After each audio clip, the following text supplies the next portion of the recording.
Hello friends, welcome back to my channel. আজ কিন্তু দুর্গাপুজোর স্পেশাল একটা নতুন জুয়েলারি নিয়ে চলে এসেছি। দুর্গাপুজোর স্পেশাল, তাই এখানে সিলভারের একটা দুর্গা মায়ের মুখ ব্যবহার করব। এবার আর যে জিনিসগুলো ব্যবহার করব সেগুলো নিয়ে নেই। সবার আগে লাল আর সাদা কটন বল নিয়েছি, গ্রিন কালারের কাপড়, গ্রিন কালারের একটা ডলি সুতো, আর দু রকমের আঠা, আর এখানে একটা গামছা কাপড় নিয়ে নিয়েছি। কাঁচি তো অবশ্যই লাগবে।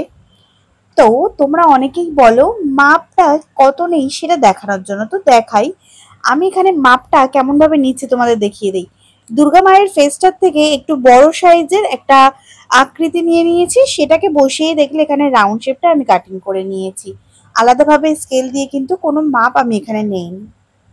এবার গ্রিন কালারের কাপড়টাকে একটা রাউন্ড শেপে কেটে নিয়েছি, সেটাকে আমি এখানে আঠার সাহায্যে লাগিয়ে নেব। চলো। আর যারা এখনো চ্যানেলটিকে সাবস্ক্রাইব করনি তারা কিন্তু অবশ্যই রেড কালারের বাটনটাকে ক্লিক করে চ্যানেলটিকে সাবস্ক্রাইব করে নেবে এবং পাশে থাকা নোটিফিকেশন বেলটিকে অন করে অল অপশনটিকে ক্লিক করে নেবে।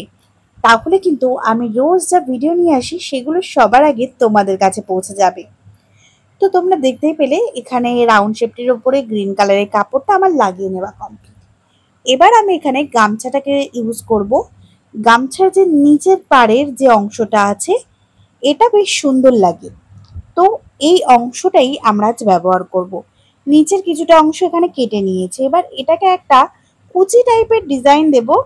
সবার প্রথমে আমি এখানে ফেব্রিক গ্লুটা ইউজ করছিলাম, কিন্তু ফেব্রিক গ্লুটা একদমই ভালো করে এখানে কাজ হচ্ছিল না, কারণ সাধারণ যে কাপড়গুলো আমরা ব্যবহার করি তার থেকে এই গামছার কাপড়টা খুবই মোটা ছিল।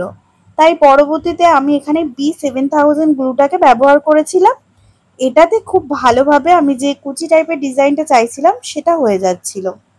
তো তোমরা দেখতে পাচ্ছ এখানে আমি একটা একদম আমরা শাড়িতে যেভাবে কুচি করি সেটাকে কুচি করছি, কিন্তু কাপড়টা একটু যেন রাউন্ড ভাঁজে হয় সেইভাবে কুচিটা করছি। আর তোমরা অবশ্যই কিন্তু ভিডিওটা পুরোটা দেখো, খুব ডিটেলসেই আমি সম্পূর্ণটা এখানে দেখানোর চেষ্টা করেছি। আর শেষে অবশ্যই জুয়েলারিটা তোমাদের ভালো লাগলে কিন্তু আমাকে কমেন্ট করে জানাতে হবে। এবার দেখো এই কুচিটা এখানে আমার করে নেওয়া কমপ্লিট। ঠিক B7000 গ্লুটাকেই আবার ইউজ করব। রাউন্ড শেপটির নিচের অংশের দিকে আমি এটাকে অ্যাটাচ করছি। তো ঠিকভাবে এখানে আগে বসিয়ে নেবে। B7000 গ্লুটা কিন্তু খুবই ভালো, কিন্তু এটাকে একবার লাগিয়ে নেবার পরে কিন্তু আর খুলে লাগাতে পারবে না, একদম সাথে সাথে আঠাটা শুকিয়ে যায়। তো এখানে গামছা কাপড়টা আমার লাগানো কমপ্লিট, তাও আমি চেষ্টা করছিলাম সাইড থেকে আরেকটু ঠিকঠাক করে নেবার পরে, শুকানোর আগেই সম্পূর্ণটা কমপ্লিট করতে হবে। এবারে দেখো, এবারে যেটা করব সেটা হলো এখানে আমি দুর্গা মায়ের যে সিলভারের ফেসটা নিয়েছিলাম সেটাকে আমি এখানটায় বসিয়ে নেব। এটাকে লাগানোর জন্য আমি এখানে B7000 গ্লুটাকে ইউজ করছি। এই গ্লুটাকে মাধ্যমে দেখো একদম গ্রিন কালারের রাউন্ড শেপের উপরের অংশটায় এটাকে লাগিয়ে নিয়েছি। এবার আমি এখানে একটা গ্রিন কালারের টার্সেল তৈরি করে নিয়েছি, যে ডলি সুতোটা নিয়েছিলাম ওটার মাধ্যমে। এবার কিছু কটন বল আগে আমি দিয়ে নেব। সাদা কটন বল 4টে নেব, আর রেড কালারের কটন বলও আমরা এখানে 4টে ইউজ করব। তো কটন বল নিয়ে নিয়েছি। এবার চলো টার্সেলগুলোর মধ্যে আমরা অ্যাডজাস্ট করব। তার আগে টার্সেলগুলোকে আমরা হাড়ের সাথে অ্যাডজাস্ট করে নিই চলো, তারপরে আমরা উপরের অংশ দিয়ে কটন বলগুলোকে অ্যাডজাস্ট করব। তো তার আগে আমি টার্সেলের নিচের অংশটা হাড়ের সাথে অ্যাডজাস্ট করার জন্য এখানে গ্লুটা ব্যবহার করে নিয়েছি। এবার পিছনের ফিনিশিংটাও যাতে সবসময় ঠিক থাকে সেই দিকটায় নজর রাখতে হবে, তাই এখানে আমি একটা ফেব্রিক গ্লুর মাধ্যমে একটা গ্রিন কালারের কাপড় রাউন্ড শেপ কেটে নিয়ে সেটাকে আস্তে আস্তে পিছনের ফাঁকা অংশটায় লাগিয়ে নিচ্ছি।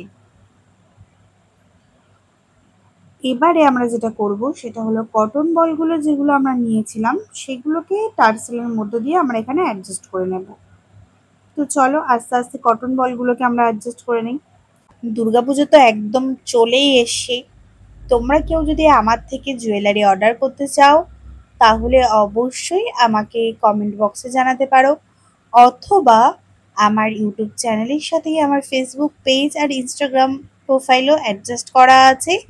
তোমরা সেখান থেকেও আমাকে মেসেজ করতে পারো। তো চলো এবার আস্তে আস্তে কটন বলগুলো এখানে আমি দিয়ে নিয়েছি। রেড আর হোয়াইট কালারের জুয়েলারিটা আমার কিন্তু একদমই কমপ্লিট। আর ইয়াররিংসটা অফ ক্যামেরাতেই রেডি করে নিয়েছিলাম, সেটাও এখানে তোমাদের সাথে দেখাচ্ছি। তো অবশ্যই কিন্তু আমাকে জানিয়ে যেতে হবে যে এই দুর্গাপুজোর স্পেশাল জুয়েলারিটা তোমাদের কেমন লাগলো। আর ভিডিও ভালো লাগলে অবশ্যই কিন্তু ভিডিওটিতে একটি লাইক করে নেবে। আর যারা এখনো সাবস্ক্রাইব করেনি তারা কিন্তু অবশ্যই সাবস্ক্রাইব করে নিও। আর তোমাদের যদি কোনো রকম ইনকোয়ারিজ থাকে তাহলে কিন্তু অবশ্যই করতে পারো। আমি অবশ্যই চেষ্টা করব তোমাদের সকলেরই কমেন্টের রিপ্লাই করার। তো সবাই সুস্থ থেকো, ভালো থেকো। আজকের ভিডিওটা এই পর্যন্তই।